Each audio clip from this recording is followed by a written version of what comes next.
2024년 10월 서울 강남역 인근. 부장님, 오늘 회식은 꼭 참석하셔야 합니다.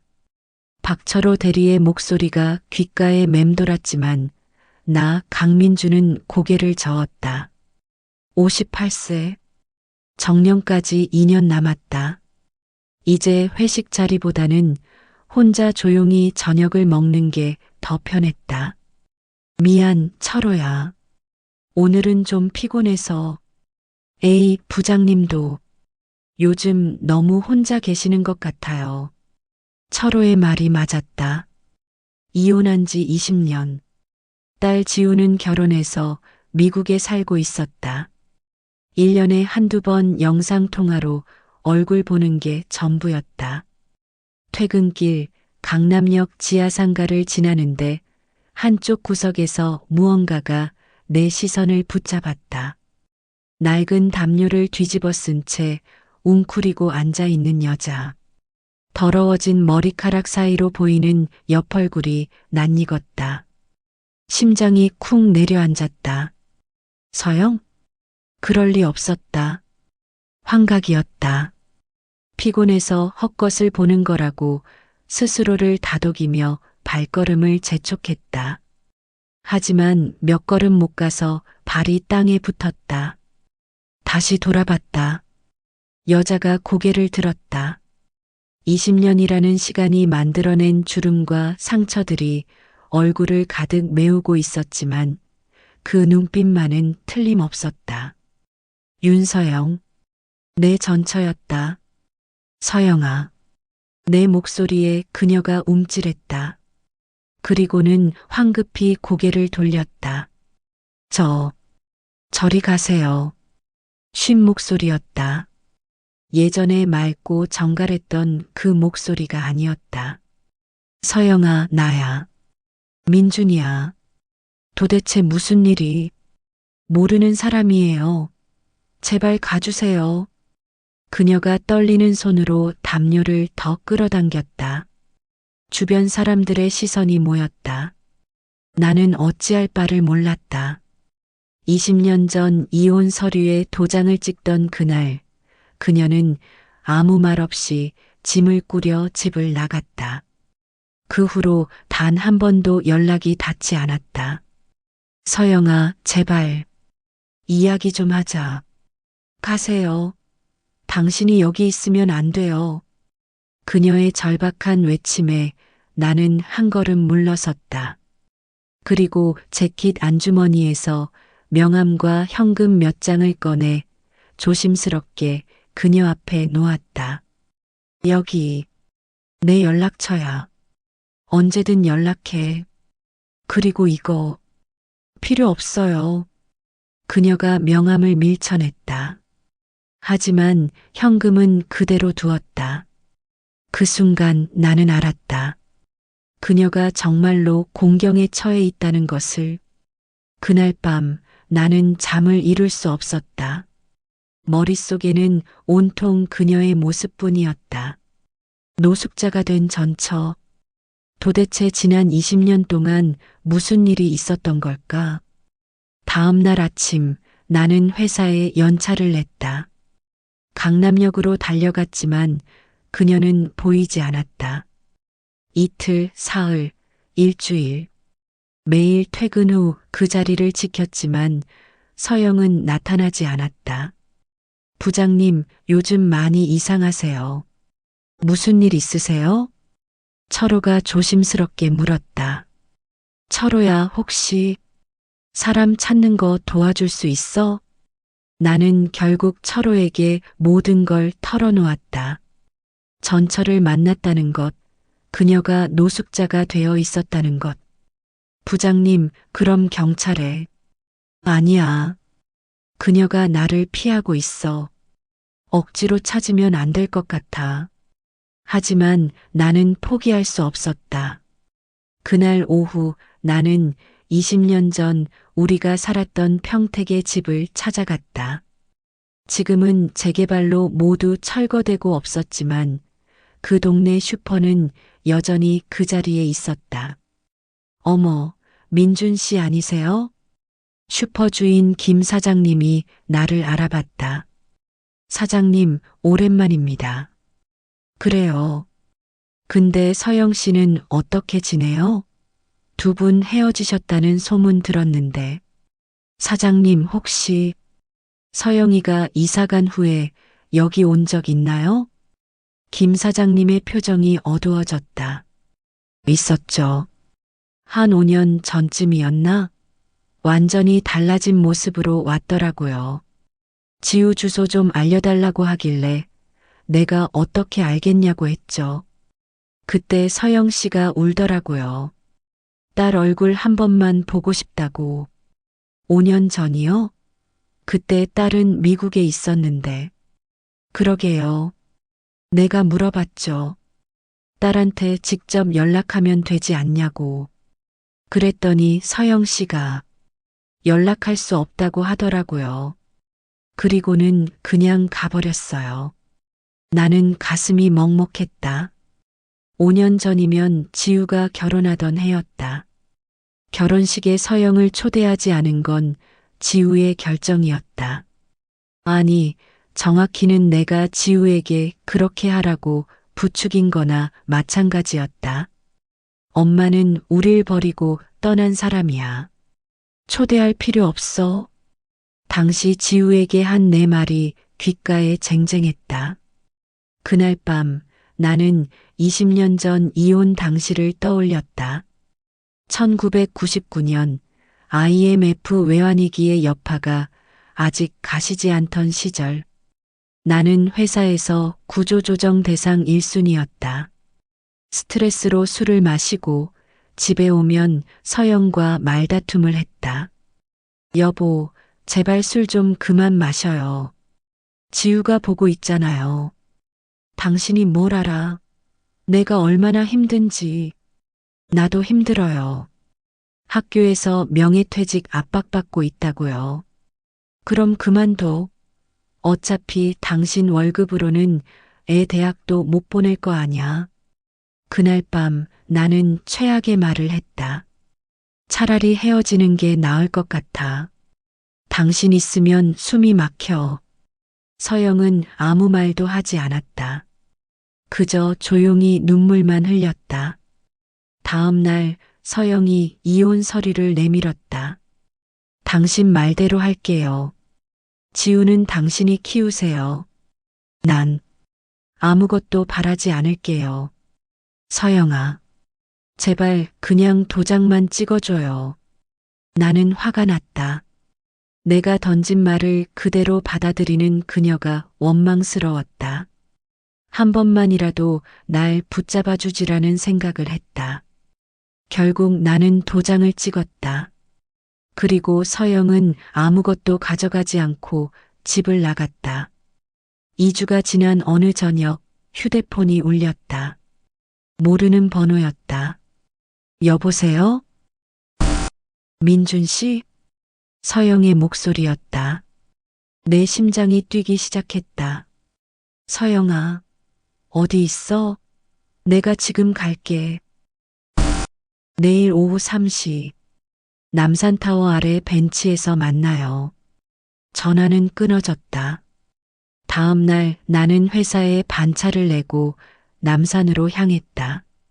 30분 일찍 도착했지만 서영은 이미 벤치에 앉아 있었다. 머리를 감고 깨끗한 옷을 입은 모습이었다. 여전히 헬쓱하고 여위었지만 지하상가에서 봤을 때보다는 나아 보였다. 서영아. 나는 그녀 옆에 조심스럽게 앉았다. 왜 날 찾았어요? 그녀의 첫마디가 날카로웠다. 서영아, 도대체 무슨 일이 있었던 거야? 왜 이렇게? 당신이 알 필요 없어요. 아니야. 나한테도 책임이 있어. 우리 한때 부부였잖아. 서영이 쓴웃음을 지었다. 부부? 당신은 나를 부부로 생각한 적이 있었나요? 서영아. 민준 씨, 나 집 나간 다음 날 당신이 뭘 했는지 알아요? 나는 아무 말도 할 수 없었다. 친구들이랑 술 마시면서 속이 시원하다고 했죠. 내가 평택 슈퍼 사장님한테 들었어요. 그날의 기억이 떠올랐다. 맞았다. 나는 친구들에게 그렇게 말했다. 하지만 그건 허세였어. 사실은 뭐요? 후회했다고? 거짓말하지 마세요. 당신은 그 후로 더 잘 살았잖아요. 승진하고 딸 대학 보내고 나 없이도 잘 살았어요. 서영의 목소리에 분노가 묻어났다. 아니야. 나도 힘들었어. 매일. 민준 씨. 서영이 나를 똑바로 쳐다봤다. 나 왜 이혼하자고 했는지 알아요? 무슨 말이야? 당신이 그렇게 말했을 때 나 임신 7주였어요. 세상이 멈춘 것 같았다. 뭐라고? 아들이었어요. 당신이 그렇게 원하던 아들. 내 머릿속이 하얘졌다. 임신? 아들? 왜, 왜 말하지 않았어? 말할 수 있었겠어요? 당신이 숨이 막힌다고 헤어지자고 했는데 나는 당신이 정말 힘들다는 걸 알았어요. 그래서 짐이 되고 싶지 않았어요. 눈물이 볼을 타고 흘러내렸다. 서영의 눈에서도 내 눈에서도. 그래서 나는 아이를 낳기로 했어요. 혼자서라도 당신 모르게. 그럼 그 아이는 지금 서영이 고개를 저었다. 유산했어요. 이혼하고 3개월 후에 나는 주저앉고 싶었다. 내가 몰랐던 진실, 내가 저질렀던 일들. 서영아, 미안해. 정말 미안해. 미안하다는 말은 이제 필요 없어요. 다 지난 일이니까. 아니야. 안 지났어. 나는 매일 후회하면서 살았어. 후회했으면 왜 날 찾지 않았어요? 자격이 없다고 생각했어. 서영이 한숨을 쉬었다. 민준 씨, 사실 내가 당신을 만난 건 당신 때문이 아니에요. 응? 지우 때문이에요. 지우가 무슨 상관이야? 서영이 가방에서 낡은 사진 한 장을 꺼냈다. 지우의 결혼식 사진이었다. 신문 지면을 오려낸 것이었다. 이거 어디서? 민준 씨, 지우 결혼식에 나 초대 안 받았어요. 알아요. 내가 연락도 안 했으니까. 하지만 신문에서라도 딸 얼굴 보고 싶었어요. 그녀의 손이 떨리고 있었다. 지우는 잘 자랐더라고요. 예쁘게. 당신 닮아서 똑 부러지게. 나는 정말 자랑스러웠어요. 서영아. 그런데 3개월 전에 지우한테서 편지가 왔어요. 편지? 아니, 정확히는 편지가 아니라 법원 문서였어요. 나는 이해할 수 없었다. 지우가 서영에게 무슨 법원 문서를? 상속 포기 각서요. 민준 씨가 돌아가시면 나는 아무것도 청구하지 않겠다는. 나는 믿을 수 없었다. 지우가 그런 걸 왜? 지우한테 전화했어요. 20년 만에 딸아이 목소리 들으니까 눈물이 나더라고요. 뭐라고 했어? 엄마는 우리 버리고 떠난 사람이에요. 이제 와서 아빠 재산 노리지 마세요. 아빠는 제가 돌볼 거예요. 내 가슴이 찢어지는 것 같았다. 그게 다가 아니에요. 서영이 계속 말을 이었다. 지우가 그러더라고요. 엄마가 떠난 후 아빠가 얼마나 힘들어했는지 아세요? 매일 밤 술 마시고 엄마 이름 부르면서 울었어요.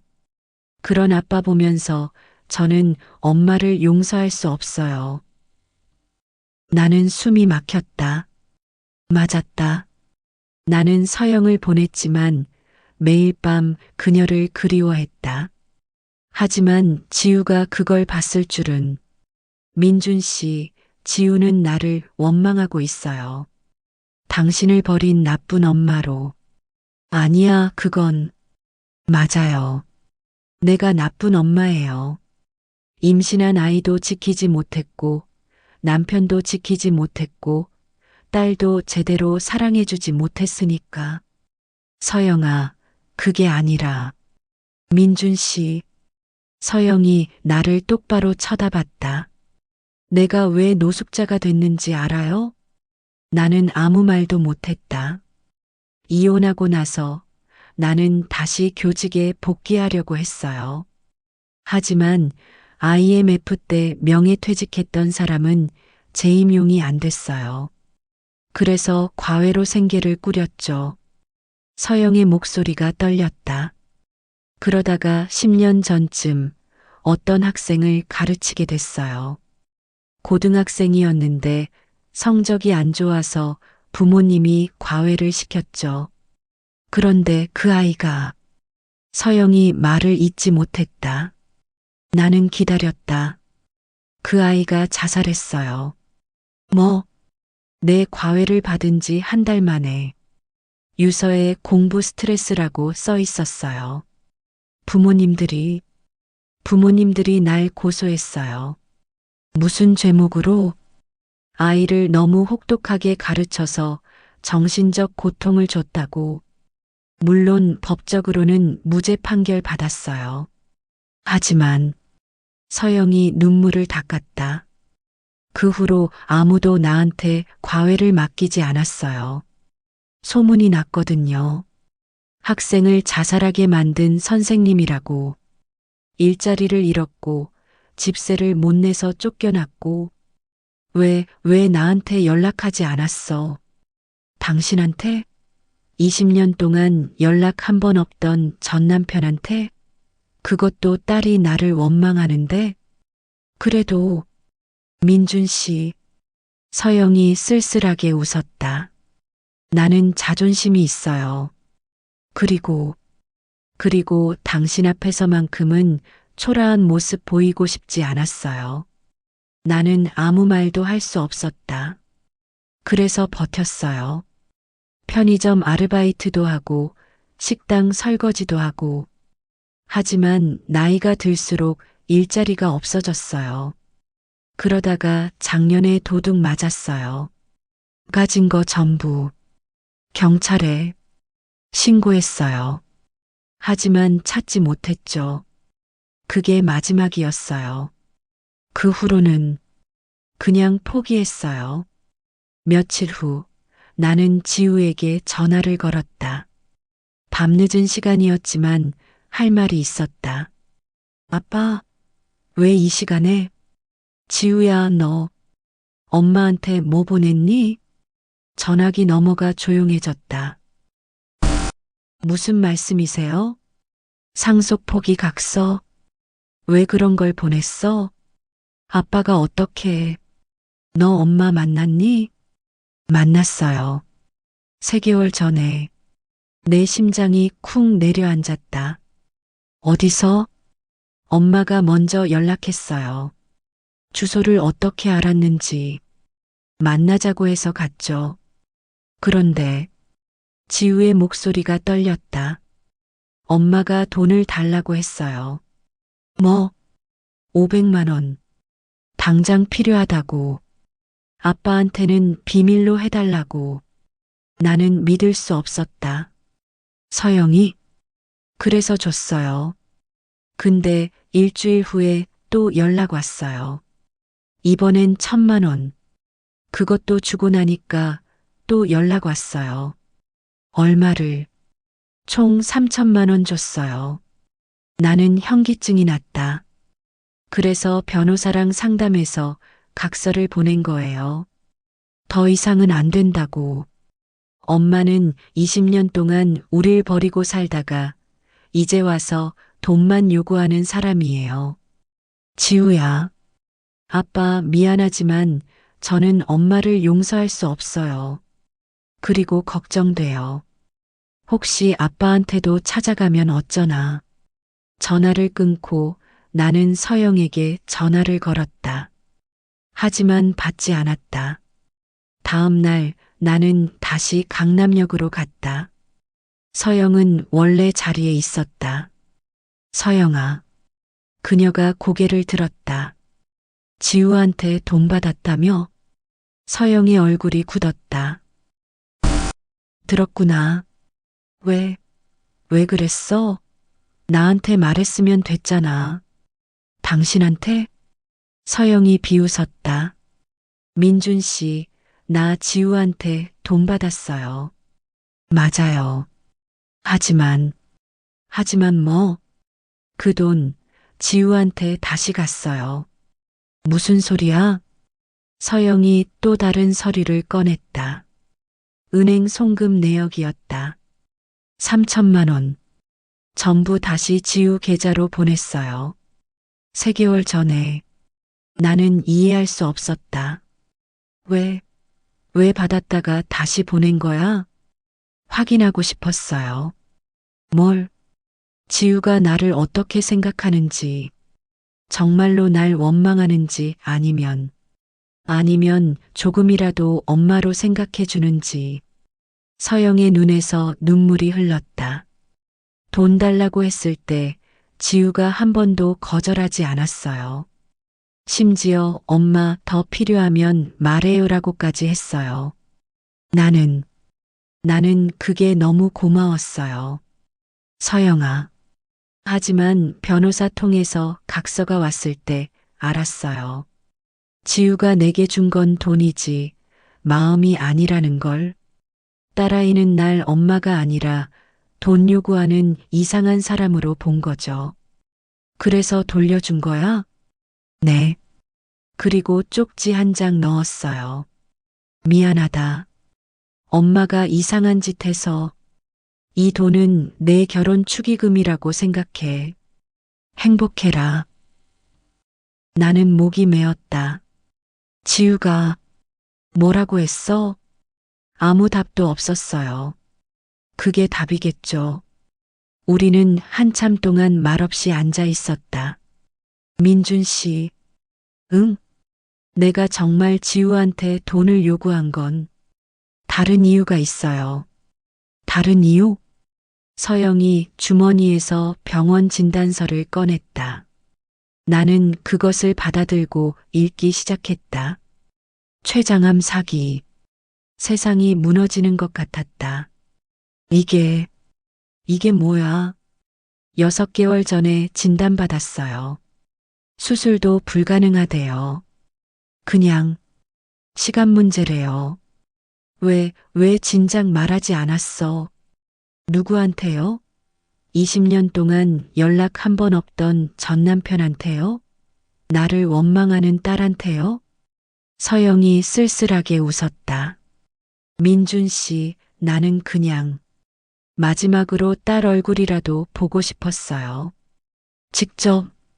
그래서 돈을 핑계로 만난 거예요. 서영아.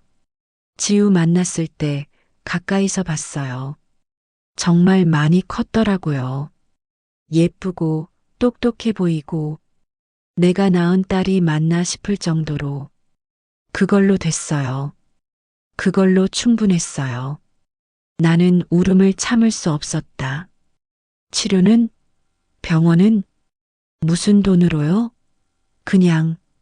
그냥 이렇게 시간 보내는 거예요. 아프면 응급실 가고 괜찮으면 거리에 있고.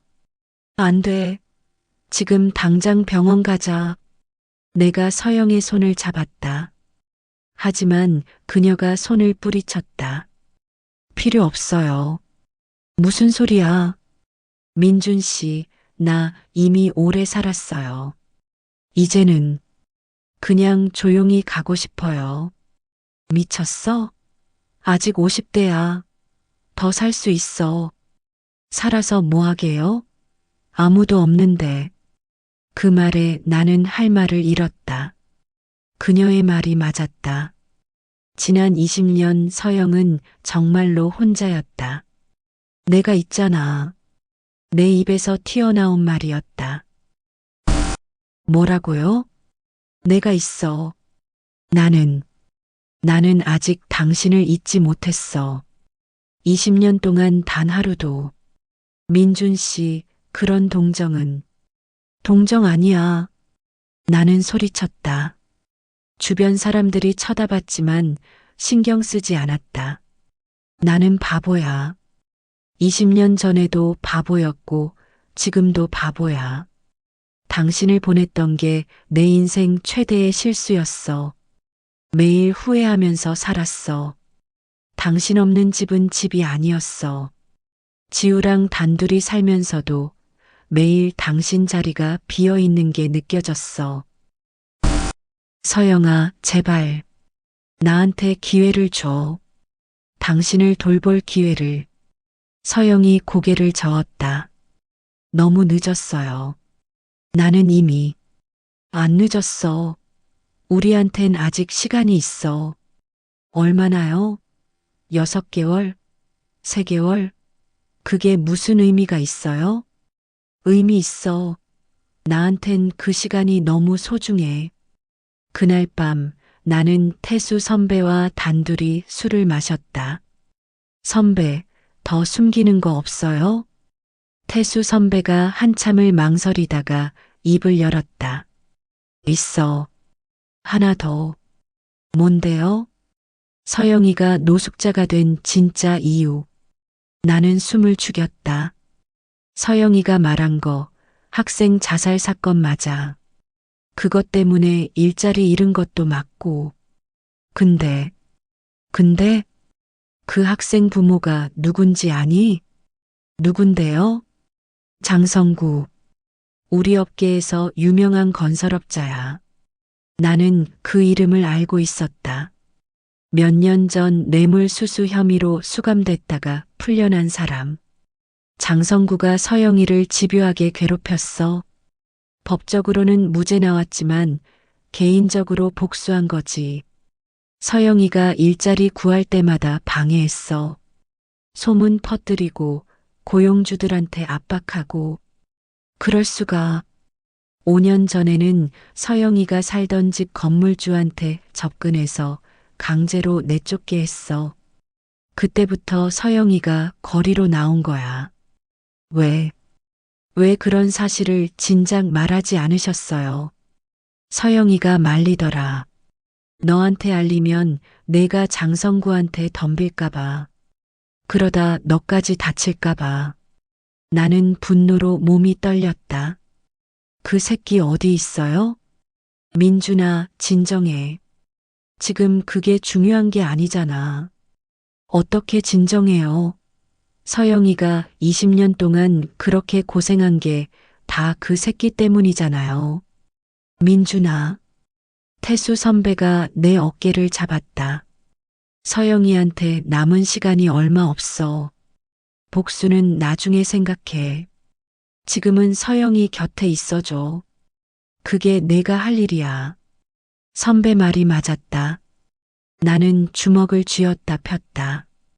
다음 날 나는 사설 탐정을 고용했다. 장성구에 대한 모든 정보를 수집하라고. 그리고 그가 서영에게 한 일들의 증거를 찾으라고.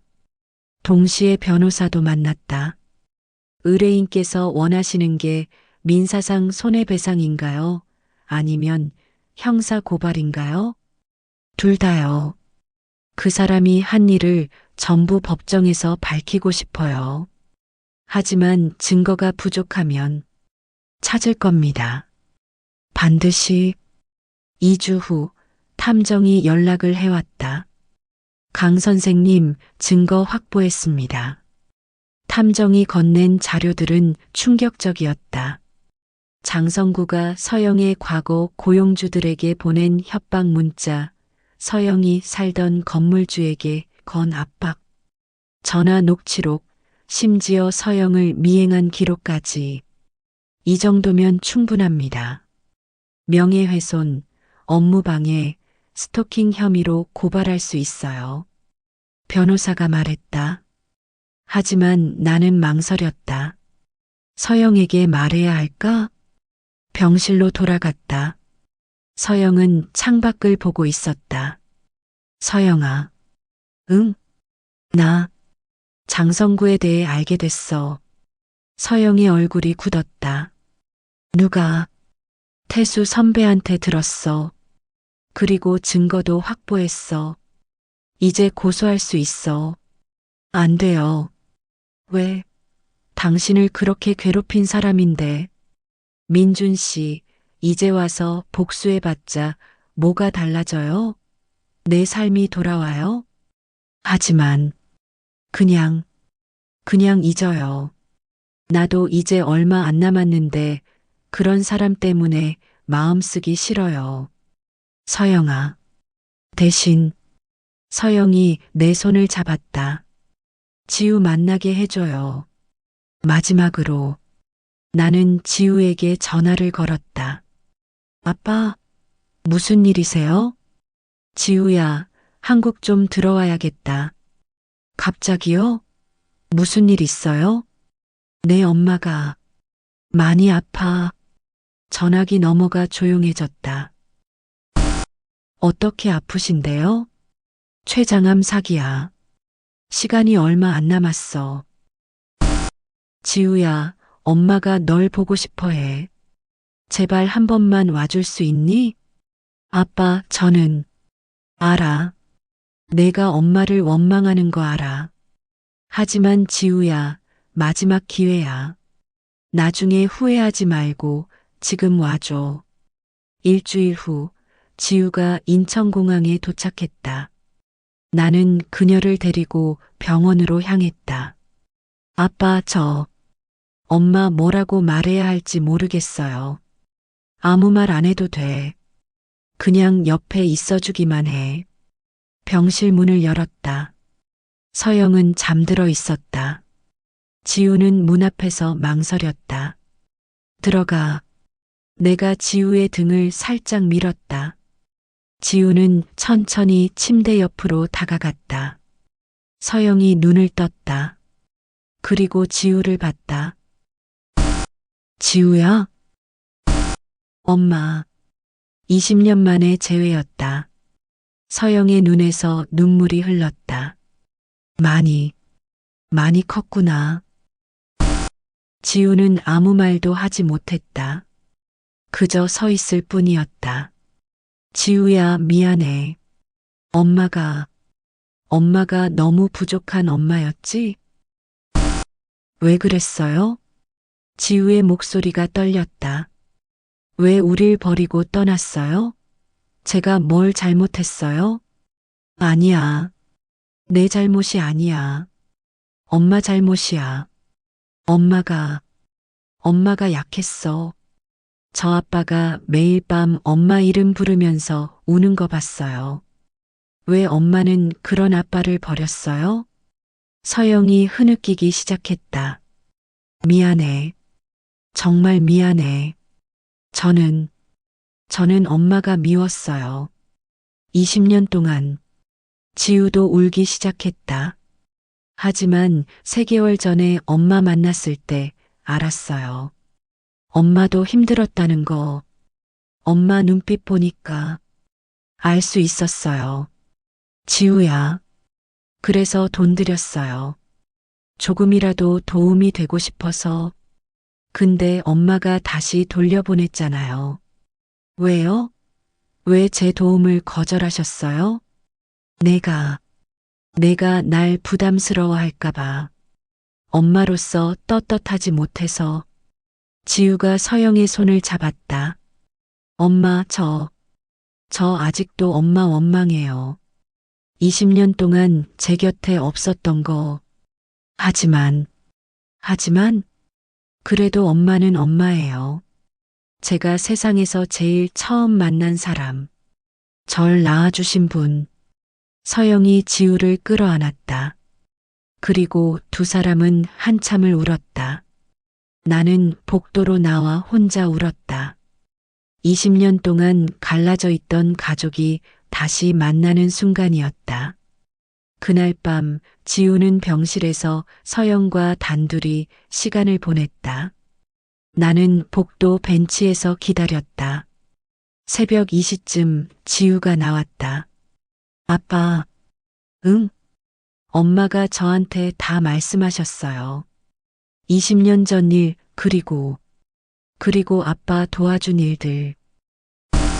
아빠, 엄마 정말 아빠 사랑하셨나 봐요.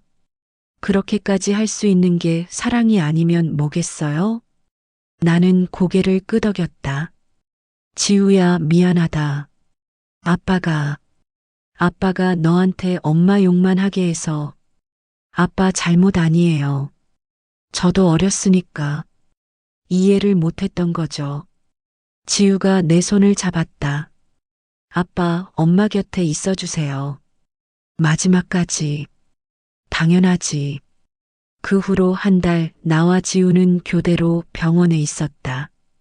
서영의 상태는 점점 나빠졌다. 민준 씨, 어느 날 서영이 나를 불렀다. 왜? 고마워요. 마지막에 이렇게 옆에 있어줘서. 무슨 소리야? 당연한 거지.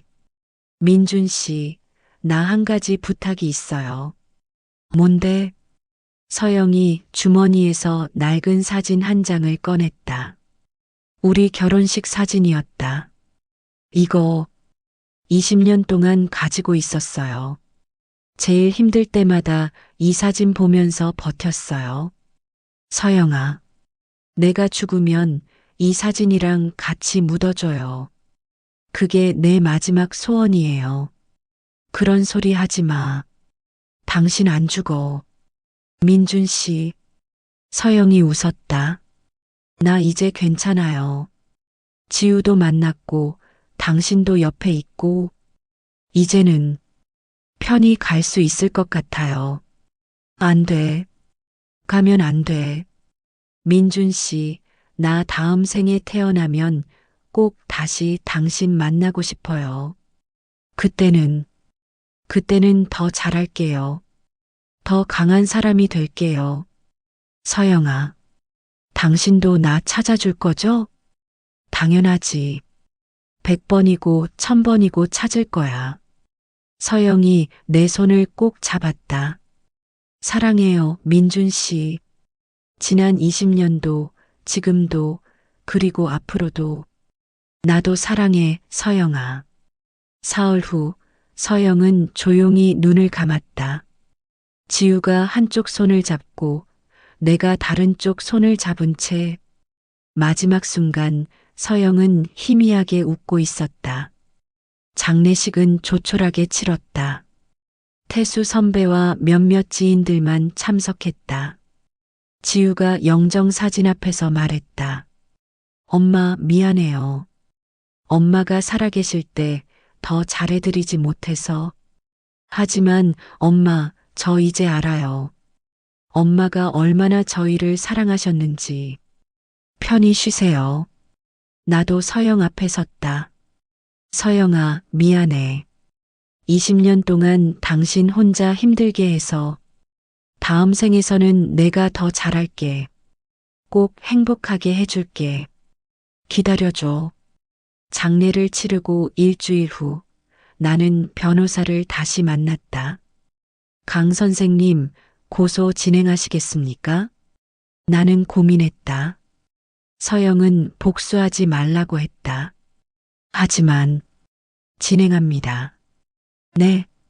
서영이를 위해서가 아니라 앞으로 그 사람 때문에 고통받을 다른 사람들을 위해서요. 장성구가 한 일은 반드시 밝혀져야 합니다. 재판은 6개월간 진행됐다. 탐정이 확보한 증거들, 피해자들의 증언, 모든 것이 장성구에게 불리하게 작용했다. 피고인 장성구에게 징역 2년 및 배상금 2억 원을 선고한다. 판결이 나던 날 나는 서영의 묘소에 갔다. 서영아, 끝났어. 당신을 괴롭혔던 사람, 이제 처벌받았어. 늦었지만, 그래도 했어. 묘비 앞에 꽃을 놓고 나는 오랫동안 그 자리에 앉아 있었다. 1년이 지났다. 나는 정년퇴직을 했다. 그리고 서영이 마지막으로 일했던 그 동네에 작은 공부방을 열었다. 서영 공부방. 어려운 가정의 아이들을 무료로 가르치는 곳이었다. 서영이 하고 싶어 했던 일이었다. 할아버지, 이 문제 어떻게 풀어요? 그래, 이리 봐라. 차근차근 설명해 줄게. 아이들을 가르치면서 나는 서영을 느낄 수 있었다. 그녀가 살아있을 때 학생들을 대했을 모습이 상상됐다. 지우는 미국으로 돌아갔지만 이제는 자주 연락했다. 한 달에 한 번은 영상통화로 얼굴을 봤다. 아빠, 잘 지내세요? 그럼 아빠는 잘 지내지. 너는? 저도 잘 지내요. 아, 아빠 소식 있어요. 저 임신했어요. 뭐? 3개월 됐어요. 딸이래요. 나는 눈물이 났다. 그래. 할머니가 손녀 생긴다는 거 알면 얼마나 좋아했을까. 아빠, 이름 지어주실래요? 내가, 네. 할머니 이름 한 글자 넣어서요. 나는 한참을 생각했다. 서윤이, 서영의 서, 윤택할 윤. 서윤이 어때? 좋아요, 아빠. 서윤이로 할게요. 전화를 끊고 나는 서영의 사진을 바라봤다. 집에 모셔둔 영정 사진이었다. 서영아, 들었어? 우리 손녀 생긴대. 이름도 내 이름 넣어서 지었어. 보고 싶지? 나도 보고 싶어. 당신이랑 같이 손녀 얼굴 보고 싶은데. 문득 서영이 마지막으로 했던 말이 떠올랐다. 민준 씨, 나 다음 생에 태어나면 꼭 다시 당신 만나고 싶어요. 그럼 서영아, 우리 손녀로 태어나면 어때? 그럼 내가 매일 볼 수 있잖아. 혼잣말이었지만 왠지 서영이 웃고 있는 것 같았다. 그날 저녁 공부방 문을 닫고 집으로 돌아가는 길에 우연히 태수 선배를 만났다. 민준아, 여기서 뭐해? 선배님, 안녕하세요. 공부방 운영하고 있어요. 그래, 들었어. 서영이 자랑스러워하겠다. 우리는 근처 포장마차에 앉아 소주를 마셨다. 민준아, 너 후회 안 해? 뭐려? 20년. 함께 할 수 있었던 20년을 놓친 거. 나는 잠시 생각했다. 후회하죠. 매일. 그 시간들이 돌아온다면 얼마나 좋을까 싶어요. 하지만 선배, 그래도 저는 운이 좋았어요. 운? 마지막에라도 서영이 옆에 있을 수 있었잖아요. 서영이 웃는 얼굴 보고 손잡고 사랑한다고 말할 수 있었어요. 어떤 사람들은 그것조차 못하잖아요. 태수 선배가 고개를 끄덕였다. 그래, 내 말이 맞다. 그리고 선배, 응? 저 이제 알아요. 사랑이 뭔지. 사랑? 사랑은 함께 있는 시간의 길이가 아니라 그 사람을 위해 무엇을 할 수 있는가의 문제더라고요. 서영이는 20년 동안 떨어져 있었지만 계속 저를 사랑했어요.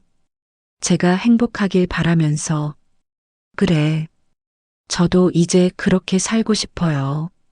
서영이가 했던 것처럼 누군가를 위해 헌신하는 삶.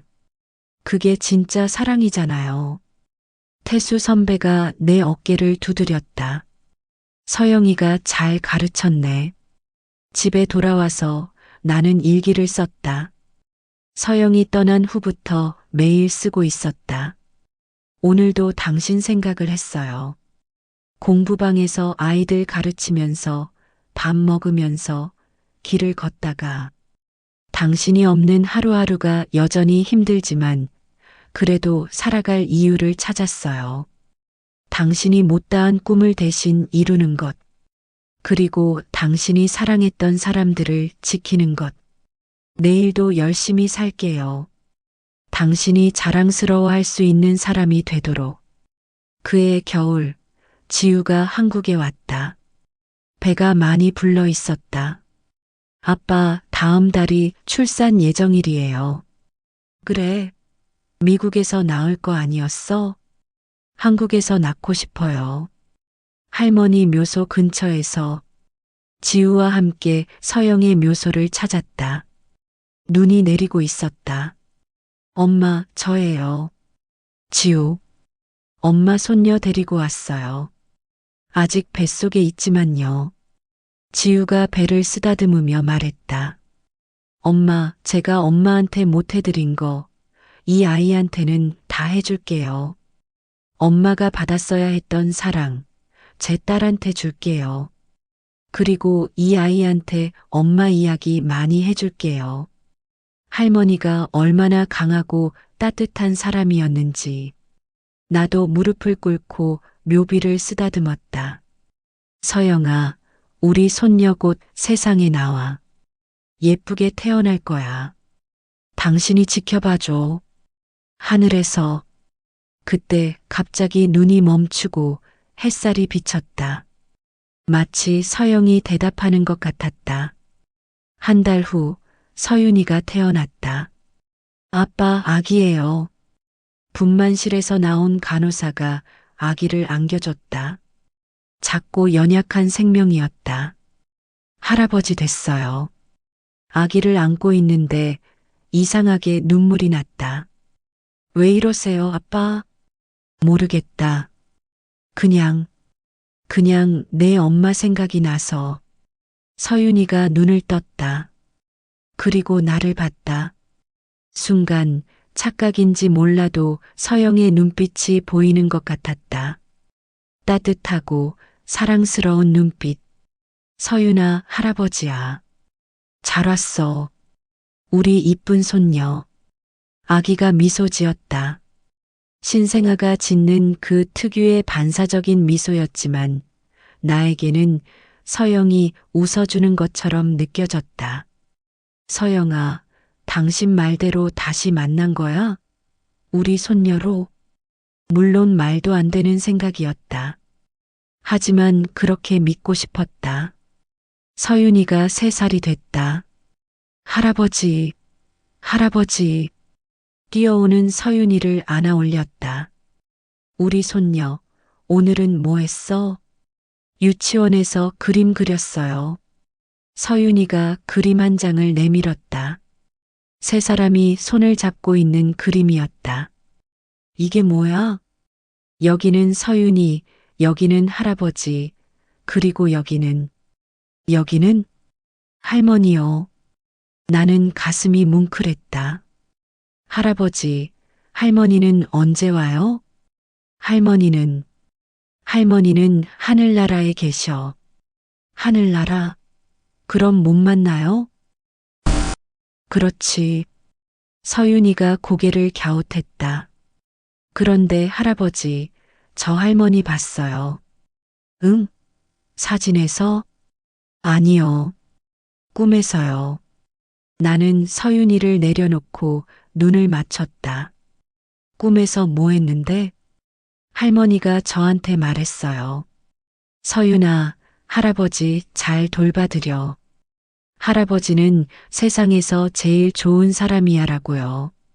눈물이 주르륵 흘렀다. 할아버지 왜 울어요? 아니야. 할아버지는 그냥 기쁜 거야. 서윤이가 내 눈물을 닦아줬다. 울지 마요, 할아버지. 할머니가 그랬어요. 할아버지가 울면 내가 슬프다고요. 나는 서윤이를 꼭 안았다. 서영아, 정말 너야? 이 아이를 통해서 나한테 말하고 있는 거야?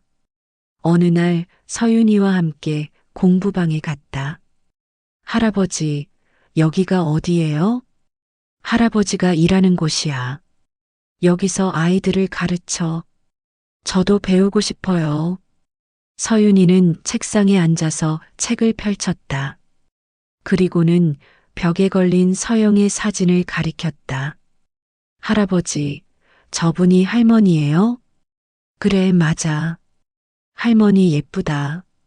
그렇지? 할머니는 예쁘고 착한 분이셨어. 서윤이가 사진을 한참 쳐다보더니 말했다. 할머니가 웃고 있어요. 응, 웃고 계시지? 아니요. 지금 저한테 웃고 계세요. 나는 소름이 돋았다. 3살짜리 아이가 하는 말이라고 하기엔 너무 구체적이었다. 서윤아, 할머니가 뭐라고 하시는 것 같아? 서윤이가 고개를 갸웃하더니 말했다. 고마워. 내가 못해준 거 대신 해줘서. 그리고 사랑해.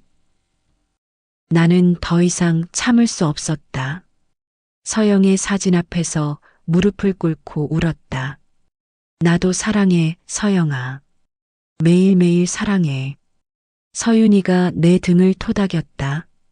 할아버지, 할머니가 울지 말래요. 할머니가 항상 곁에 있대요. 그날 밤 나는 오랜만에 서영의 꿈을 꿨다. 우리가 처음 만났던 대학 캠퍼스였다. 서영은 젊고 아름다운 모습이었다. 민준 씨, 서영아, 나왔어요. 약속대로. 무슨 약속? 다음 생에 다시 만나자던 약속. 서윤이가, 정말 너야? 서영이 고개를 저었다. 아니요. 서윤이는 서윤이에요. 하지만 내가 지켜보고 있어요. 서윤이를 통해서, 바람을 통해서, 햇살을 통해서 항상 당신 곁에 있어요. 서영아, 민준 씨 고마워요. 마지막까지 날 사랑해줘서, 그리고 지우랑 서윤이 잘 돌봐줘서 나도 고마워.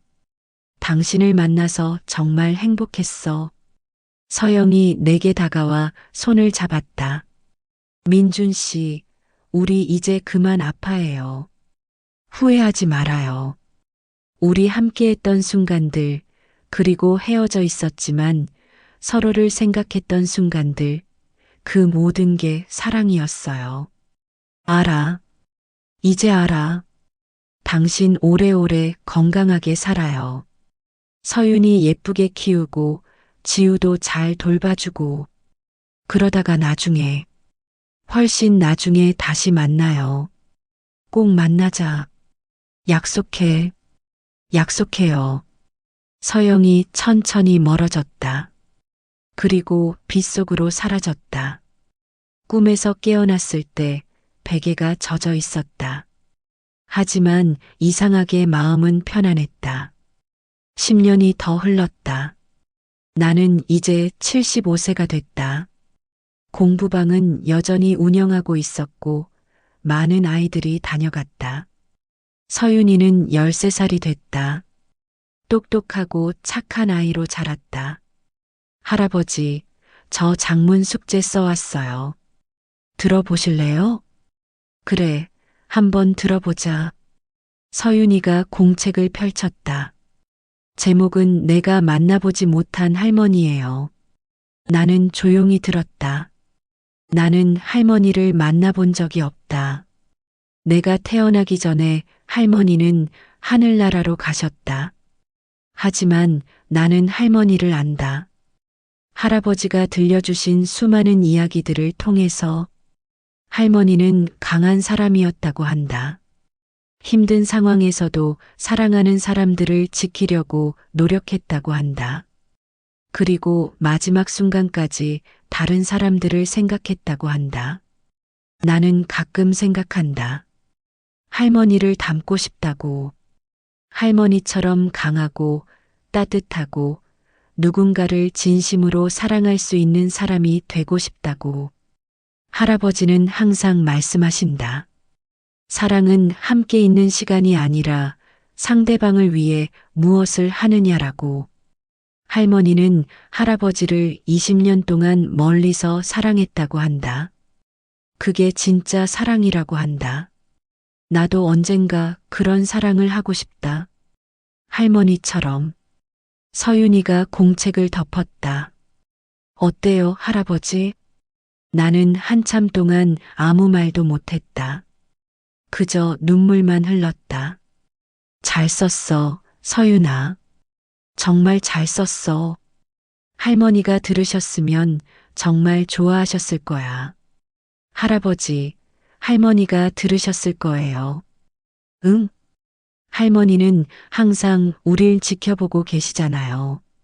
할아버지가 그렇게 말씀하셨잖아요. 나는 서윤이를 꼭 안았다. 그래, 맞아.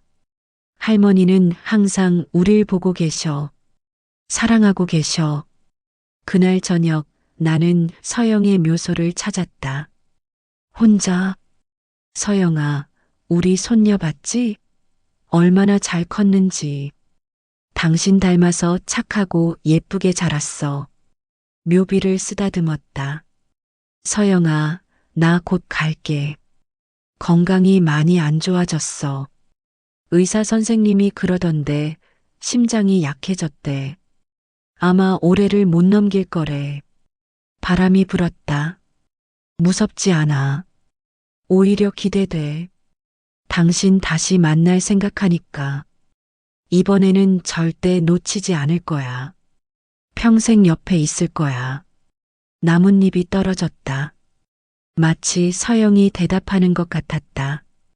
지우랑 서윤이는 내가 편지 남겨뒀어. 두 사람한테 하고 싶은 말 다 적었어. 그리고 공부방은 태수 선배가 계속 운영하기로 했어. 당신 이름으로. 해가 지고 있었다. 서영아, 조금만 기다려. 곧 갈게. 그때까지 거기서 나 기다려줘. 약속이야. 3개월 후. 강민주는 조용히 눈을 감았다. 지우와 서윤이가 손을 잡고 있는 가운데 할아버지. 서윤이가 울었다. 장례식은 서영의 묘소 옆에서 치러졌다. 민준의 유언대로였다. 서로 멀리 떨어져 있어서 외로웠을 테니 이제는 옆에 있게 해주세요. 합장묘를 만들었다. 강민준과 윤서영. 20년을 떨어져 있었던 두 사람이 마침내 다시 만났다. 묘비에는 이렇게 적혀 있었다. 사랑은 시간이 아니라 마음이었습니다. 그리고 그 아래 작은 글씨로 다음 생에도 그 다음 생에도 영원히 함께. 10년 후 서윤이는 23살이 됐다. 교대를 졸업하고 초등학교 교사가 됐다. 첫 출근 날 서윤이는 할머니와 할아버지의 묘소를 찾았다. 할머니, 할아버지, 저 선생님 됐어요. 할머니처럼. 할머니가 못다 이룬 꿈, 제가 이룰게요. 바람이 불었다. 따뜻한 바람이었다. 서윤이는 웃으며 말했다. 할머니, 할아버지, 지켜봐 주세요. 저도 할머니, 할아버지처럼 누군가를 진심으로 사랑하는 사람이 될게요. 그게 제일 중요한 거잖아요. 하늘에서 햇살이 비쳤다. 마치 두 사람이 함께 웃고 있는 것 같았다. 이 이야기는 사랑과 후회, 그리고 용서에 대한 이야기입니다. 사랑은 함께 있는 시간이 아니라 상대방을 위해 무엇을 하느냐의 문제다. 서영은 20년 동안 떨어져 있었지만 끊임없이 민준을 사랑하고 도왔습니다. 후회하지 않을 선택은 없다. 중요한 것은 그 후회를 어떻게 바꾸느냐다. 민준은 20년을 후회하며 살았지만 마지막에는 서영 곁에 있으며 그 후회를 조금이나마 치유했습니다. 용서는 타인을 위한 것이 아니라 자신을 위한 것이다. 지우가 어머니를 용서함으로써 자신도 평화를 찾았습니다. 사랑하는 사람은 떠나도 우리 안에 남아있다. 서영은 죽었지만 민준과 지우, 그리고 서윤이의 삶 속에서 계속 살아있습니다. 당신이 사랑하는 사람에게 오늘 무엇을 해줄 수 있습니까?